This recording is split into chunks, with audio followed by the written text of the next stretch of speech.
Hey, welcome to my COVID-19 email phishing training. My name is Jordan Manier, and I'm a security engineer over at Aurora Consulting. So, a quick overview of this course and what this course will consist of. The first thing we'll go over is what is phishing. Is it something I do with my uncle and dad on the weekend in a boat? Why do hackers use phishing emails? Different types of phishing attacks there are. How to spot a phishing email. Some email examples of phishing attempts. COVID-19 latest trends these individuals are using against users, and some free tools you can use to detect malicious attachments and websites. So, what is phishing? Great question. It's not phishing on the weekend with your dad and uncle on a boat. No, this is malicious email used to target companies and individuals for the purpose of stealing data, stealing passwords, personal or company passwords, or company data. These individuals also use links inside emails in PDFs or documents inside emails for you to click on and to download payloads. These payloads give these attackers the opportunity to have remote access to your system. So after compromising your system, the hacker can then use tools to migrate to your network and compromise hosts and systems on your network. Why do hackers use phishing emails? That's a good question. Someone put my hacker hat on here and tell you why. So as a hacker, these phishing emails are easy to set up, configure, and deploy. Basically, I can reach a large number of people with one email with, a generic title like greetings or all or to whom we may concern. I can send this one email to thousands of people. These emails have a scary success rate of individuals clicking on links.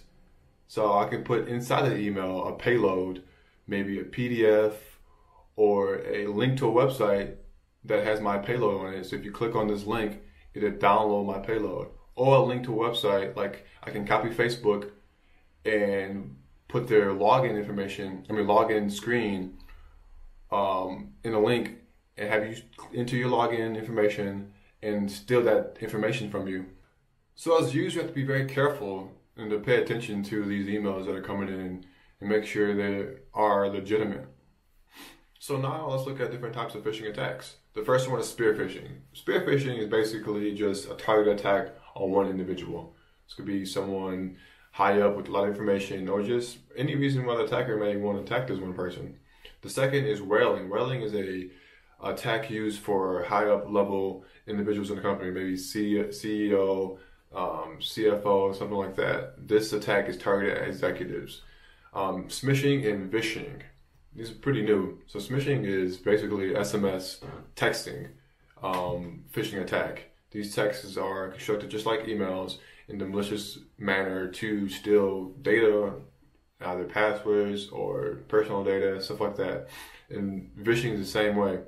Vishing is a voice, so a phone call to an individual to steal their data. Maybe it can pose as IRS or something like that, or some kind of credit card company or something like that. They get you to try to verify information that they claim they already know, or get you to introduce new information to them. A new one is angular phishing. So we live in a world where social media is a big thing. So these individuals use social media platforms to steal data. Maybe send you a DM or maybe a comment to get you to click on something. These individuals use various ways to steal data on all platforms. So being vigilant and mindful and careful is very important. The next topic we will cover is how to spot a phishing email. The first thing you should do when an email comes in is to identify who this email is from. Maybe it's someone in your company or someone you know, or maybe even an email that you're expecting. That's very important. If it's from an unidentified individual, that should raise a flag. Next, as a hacker, I will put some kind of urgency behind my email to get you to click on links faster. Maybe, hey, this email is urgent or it's time sensitive, please act now. That should raise a flag also. Third would be reading for grammar and spelling errors. A lot of hackers, English isn't their first language, so there could be a lot of grammar and spelling errors in these emails, so pay close attention to that. Another red flag is people asking for personal information, like date of birth or social security number or credit card numbers through email, that should be a big red flag. Also, links inside emails. So here's a tip. If you hover over an email, it'll show you the actual address it's going to. It might say something like facebook.com or cdc.gov or something like that, but if you hover over it, it'll show you the actual email address that it's going to take you to. So also watch out for generic greetings like greetings or all or to whom it may concern, like I said in previous slides. This is also a telltale sign that this email may be a phishing attempt. Here are a few email phishing examples. This first email here has a very generic greeting, dear sir. That should be a red flag. It also has a document attached titled safetymeasures.pdf, another red flag. There are a few grammar errors at the bottom here.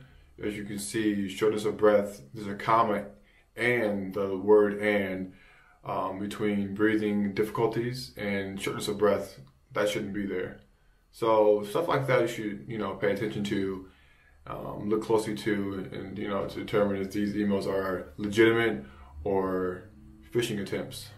This next email is very obvious. The first line has company in brackets. That's very easy to identify and to recognize that this is a potential phishing attempt.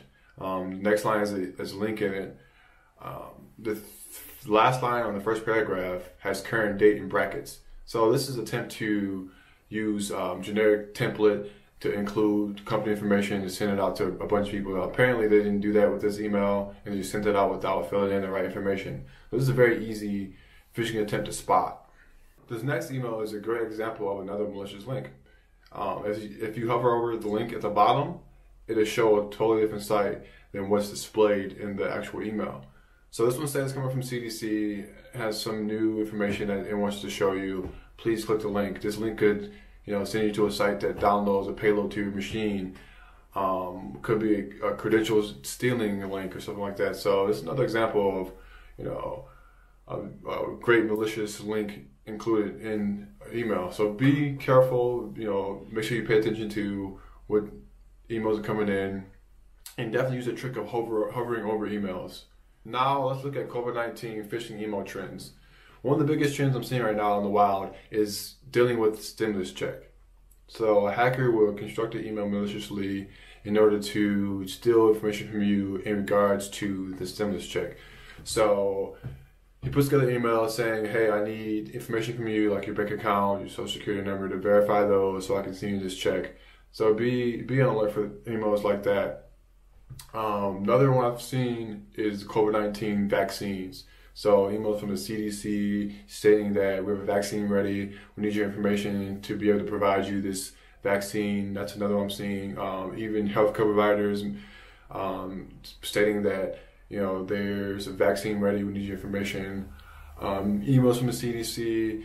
Any email that really tries to verify your personal info is a red flag. Another one I'm seeing is updates on the COVID-19. So maybe an email comes in that says, hey, we have the latest update on the COVID-19, click this link. Yeah, don't do that. Make sure the link is valid, hover over it, use that technique, make sure it's sending you to the right place. Use tools that I'm going to talk about in the next slide to verify that these links aren't malicious, these attachments aren't malicious. There's a free tool you can use called VirusTotal.